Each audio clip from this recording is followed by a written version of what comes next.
Lihatlah betapa ramai individu yang gagal memperolehi sijil SPM diakibatkan tahap penguasaan bahasa Melayu yang sangat lemah, dan juga isu anak-anak muda yang tidak tahu membaca sama sekali. Sedangkan bahasa Melayu yang dianggap bahasa kebangsaan ini digunakan dalam apa jua aktiviti harian. Justru sebagai pendidik bahasa kebangsaan ini, apa yang kita perlu lakukan?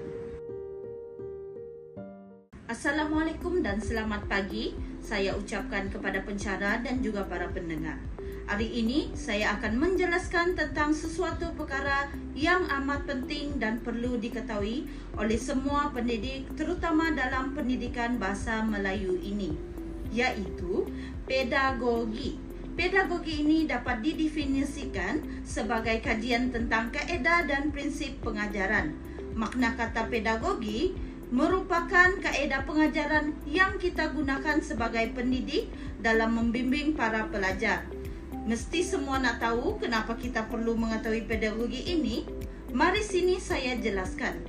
Pertama sekali, pedagogi ini membantu seseorang guru itu mendalami prinsip-prinsip pembelajaran dan pengajaran yang benar dan efektif.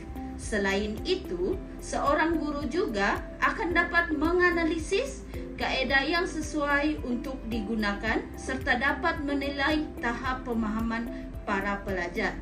Di samping itu, ia juga membantu para guru untuk bersiap sedia dalam pengajaran mereka dari segi pembelajaran dan juga kandungan pembelajaran.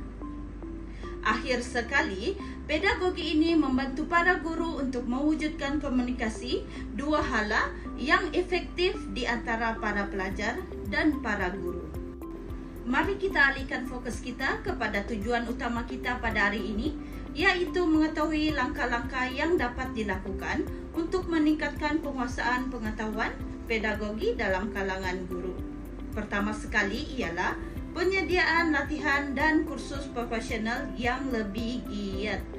Penganjuran latihan dan kursus profesional yang lebih giat perlu diberi keutamaan kepada memperkasahkan penguasaan pedagogi dalam kalangan guru. Kursus profesional ini bukan sahaja membantu guru menyelaraskan kandungan pengajaran selaras dengan perubahan kurikulum pendidikan semasa, malah turut menjadikan mereka lebih bersedia dalam mengaplikasikan kaedah pembelajaran baharu yang sesuai dengan ciri dan keperluan pelajar masa kini.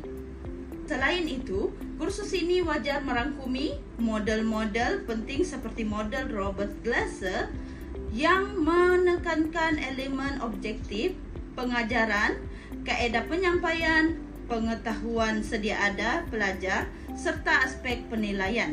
Selain itu, model SIM juga perlu diketengahkan kerana ia menjelaskan tentang interaksi sistematik antara pelajar dan guru dalam proses pembelajaran. Kesemua elemen ini memainkan peranan penting dalam memastikan hasil pengajaran yang lebih efektif dan holistik. Kemudian, yang kedua ialah pendekatan teknologi dalam sistem pengajaran dan pembelajaran, yaitu penggunaan teknologi dalam sistem pendidikan perlu diperkasakan untuk meningkatkan keberkesanan proses pengajaran dan pembelajaran.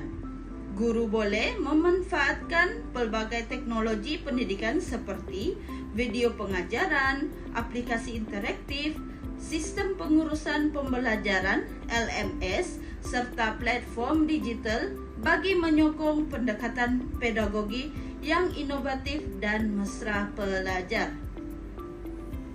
Penerapan ini dapat dilihat menerusi inisiatif yang telah diperkenalkan oleh Kementerian Pendidikan Malaysia, antaranya kursus pemerkasaan teknologi, kursus Apple Teacher, sijil profesional digital, dan geran penerbitan kandungan digital yang bertujuan untuk memperkasakan guru serta menyokong agenda transformasi guru digital.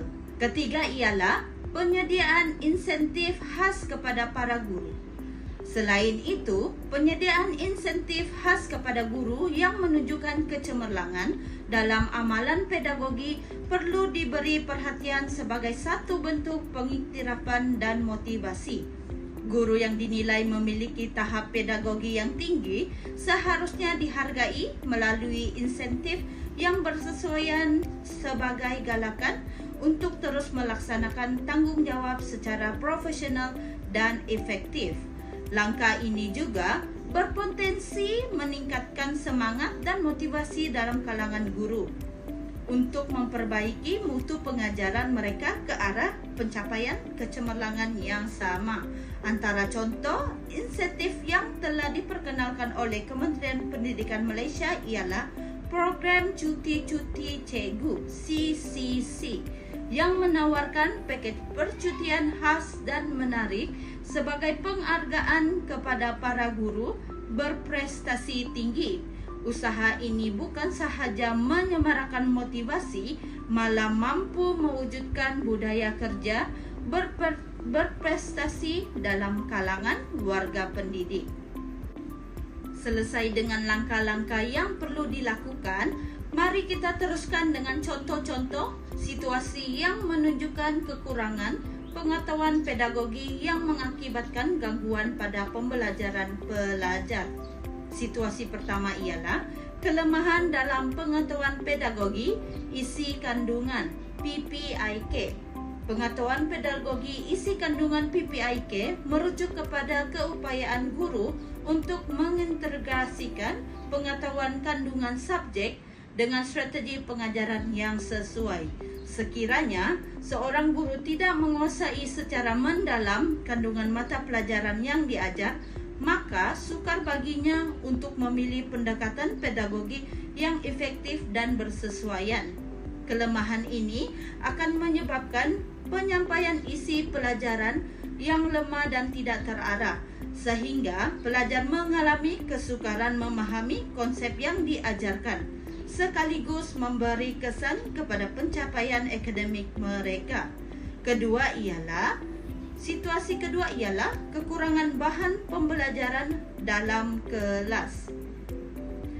Bahan pembelajaran seperti slide, video interaktif, lembaran kerja, dan alat bantu mengajar lain memainkan peranan penting dalam menyokong proses pengajaran dan pembelajaran. Ketiadaan bahan pembelajaran yang mencukupi akan menjejaskan kefahaman pelajar kerana mereka tidak dapat merujuk sumber yang tepat dan menilai maklumat yang disampaikan. Jika terdapat kesilapan dalam kandungan yang diajar oleh guru, pelajar tidak mempunyai rujukan lain untuk menyemak dan membetulkan kesalahan tersebut. Akibatnya, pelajar akan terus menerima dan mengamalkan maklumat yang tidak tepat, yang akhirnya mengganggu proses pembelajaran yang berkesan. Kemudian situasi ketiga ialah persekitaran kelas yang tidak kondusif. Keadaan bilik darjah yang tidak selesa dan tidak kondusif seperti kerosakan kipas, pencahayaan yang kurang baik, atau susun atur kelas yang tidak sesuai boleh mengganggu fokus guru dan pelajar. Situasi ini mewujudkan suasana yang tidak menyenangkan, menyebabkan pelajar hilang tumpuan dan guru berasa tidak selesa untuk mengajar. Situasi keempat ialah kekurangan elemen kreativiti dalam pengajaran. Pengajaran yang kurang elemen kreativiti dan interaktiviti seperti permainan minda, aktiviti kolaboratif, atau pendekatan berbentuk simulasi akan menyebabkan pelajar mudah bosan dan tidak berminat terhadap pembelajaran. Walaupun kaedah tradisional seperti penyampaian berasaskan nota dan buku teks masih relevan, namun penggunaan kaedah yang monotonus secara berterusan akan membuatkan pelajar hilang tumpuan dan kurang terlibat secara aktif dalam pembelajaran.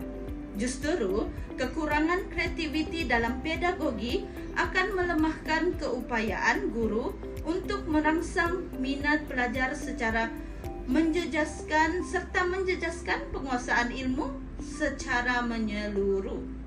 Sebagai penutup, lihat gambar di atas, apa yang Anda boleh fahamkan.